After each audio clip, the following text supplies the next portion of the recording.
Assalamualaikum warahmatullahi wabarakatuh. Apa kabar anak-anak? Semoga semuanya dalam keadaan sehat ya. Harus jaga kesehatan apalagi di masa pandemi sekarang ini. Tetap patuhi protokol kesehatan, patuhi perintah orang tua dan jangan lupa sholat 5 waktu. Pada materi kali ini kita akan membahas tentang bangun ruang tabung.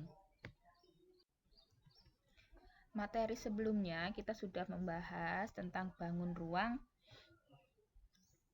Bangun ruang itu disebut juga dengan bangun 3 dimensi atau sebuah bangun yang memiliki ruang dan dibatasi oleh sisi-sisinya.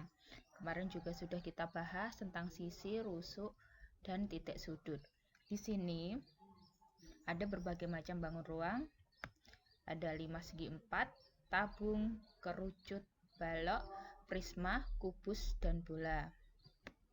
Untuk ada titik sudut, contohnya di sini ada bangun kubus. Kubus ini ada titik sudut, sisi, dan rusuk. Titik sudut adalah suatu titik tempat pertemuan 3 atau 2 buah rusuk atau lebih. Nah, ini rusuknya. Ini sisinya. Kalau sisi sudah jelas sekali ya, sisi kiri, sisi kanan, sisi atas, sisi bawah, depan, dan belakang. Sisi kubus itu ada 6, sementara titik sudutnya bisa kita hitung 1, 2, 3, 4, 5, 6, 7, 8. Ada 8. Sementara rusuknya anak-anak. Rusuk adalah pertemuan 2 buah sisi atau berupa ruas garis, Ini rusuknya ada rusuk 1, 2, 3, 4. Atas 4, bawah 4, jadi 8, tinggal yang sini, yang rusuk yang berdiri ada 4 juga. Jadi 4 tambah 4 tambah 4 ada 12. Ini rusuk yang berdiri, ada 1, 2, 3, 4. Jadi rusuknya ada 12, sisinya ada 6, dan titik sudutnya ada 8. Ini contoh kubus. Masuk ke bangun selanjutnya. Kemarin kita sudah mempelajari tentang limas dan prisma. Limas itu ada berbagai macam. Ada limas segitiga, segi 4, segi 5, dan segi 6. Prisma ada prisma segitiga, segi 4, segi 5, dan segi 6. Tergantung nanti bangun yang digunakan apa. Contoh ini prisma segitiga. Contohnya luas dan volume. Luas dulu, 2 kali luas alas ditambah keliling alas kali tinggi. Luas alas yang dimaksud ini luas apa? Alasnya berbentuk apa? Segitiga. Otomatis luas alas yaitu luas segitiga. Luas segitiga rumusnya bagaimana? Setengah kali alas kali tinggi. Jadi ini nanti dicari luas segitiganya dulu berapa, baru dikalikan 2, dan ditambah keliling alasnya. Keliling alas, kalau keliling alasnya ini berbentuk segitiga, otomatis keliling segitiga bagaimana? Sisi tambah sisi tambah sisi, baru nanti dikalikan tingginya. Tingginya ini. Lah, kalau seumpamanya ini prisma segi 4, nah, tinggal kita cari luas alasnya apa? Luas alasnya persegi panjang kali lebar, ditambah kelilingnya 2 kali panjang kali lebar. Jadi untuk prisma dan limas ini tergantung alasnya. Untuk mencari luas alas dan keliling alas, tergantung alas bangun datarnya. Bisa dipahami ya? Lanjut. Pada bangun ruang, kita disuruh mencari 1 luas permukaan dan volume. Kemarin kita sudah mempelajari prisma dan limas, kita juga disuruh mencari luas permukaan dan volume. Sekarang kita masuk ke dalam tabung. Tabung juga sama, nanti kita mencari luas alas dan luas permukaan tabung dan volume. Tabung adalah bangun ruang 3 dimensi yang dibentuk oleh 2 buah lingkaran identik yang sejajar. Yang dimaksud lingkaran identik yang sejajar yaitu alas atas dan alasnya. dan sebuah persegi panjang yang disebut selimut tabungnya.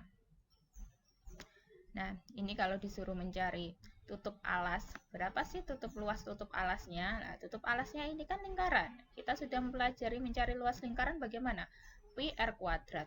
Luas tutup atas dan tutup alas sama. Terus selimut tabungnya, rumusnya 2pi R T. Ini mencari satu per satu bagiannya buat luas permukaan tabung. Lanjut, kita mengerti tentang ini ada bagian-bagian tabungnya. Pertama tutup tabung dan kedua alas tabung. Tutup dan alas ini sama, bentuknya lingkaran. Selimut tabung ini tadi berbentuk persegi panjang, nah menyelimuti ini selimut tabung. Tinggi tabungnya ini di atas. Lah, bedanya diameter dan jari-jari apa? Diameter, kalau diameter itu setengahnya jari-jari. Jadi contoh, diameter tabung ada 10. Diameter tabung 10 cm. Berapa jari-jarinya? Karena jari-jari itu setengahnya diameter, otomatis diameternya dibagi 2. Diameternya 10, jari-jarinya 5. 10 bagi 2, 5. Contoh lagi, kalau yang diketahui jari-jari.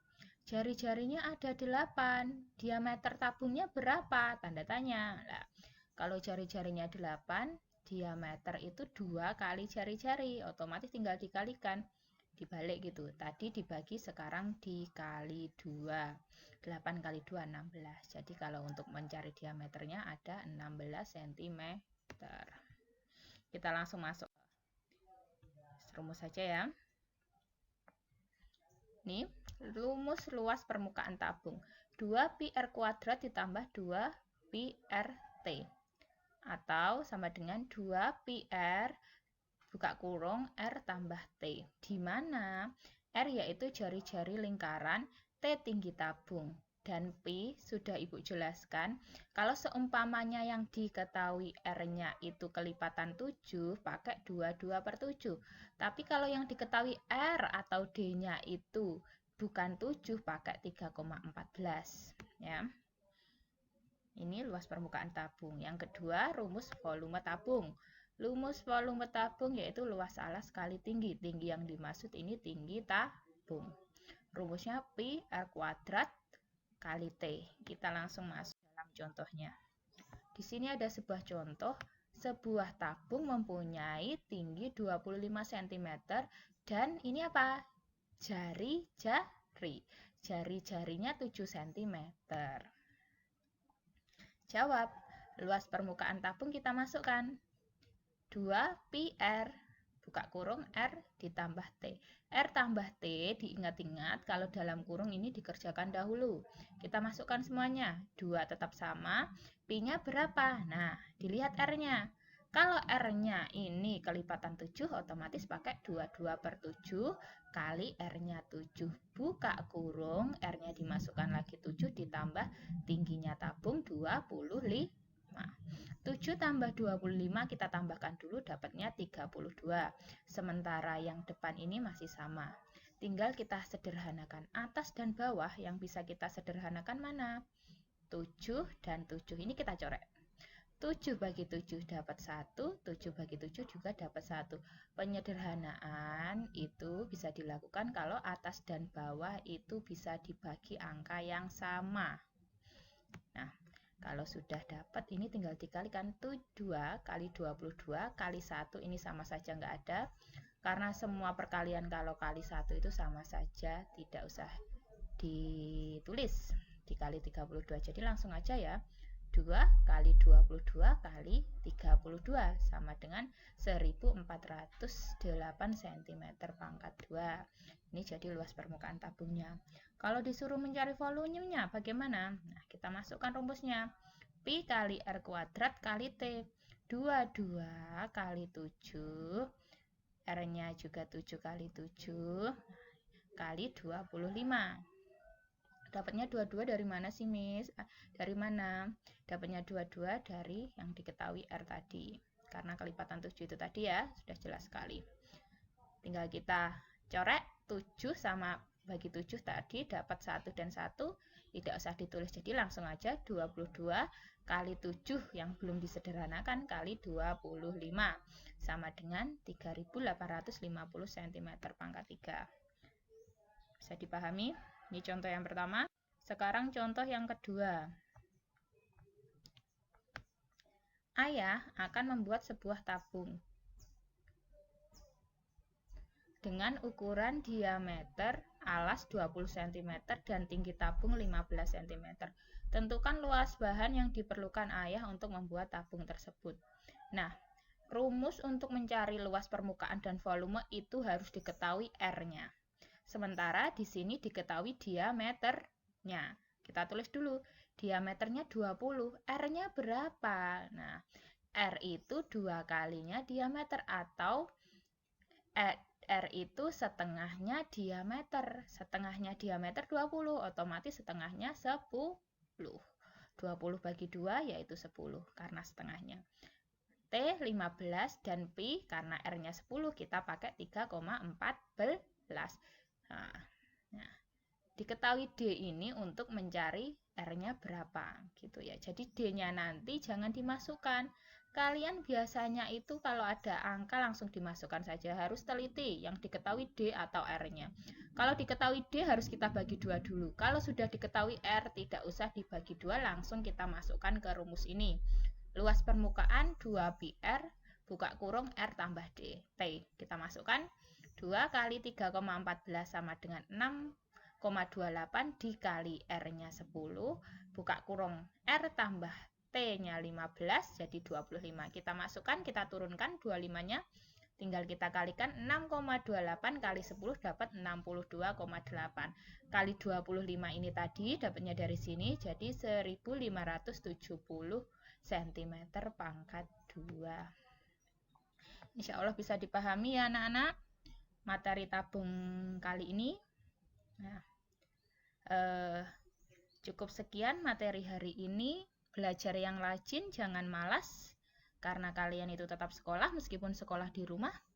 Patuhi orang tua, selalu jaga kesehatan. Tugasnya ini nanti seperti biasa, dikumpulkan dan difoto kepada ibu. Wassalamualaikum warahmatullahi wabarakatuh.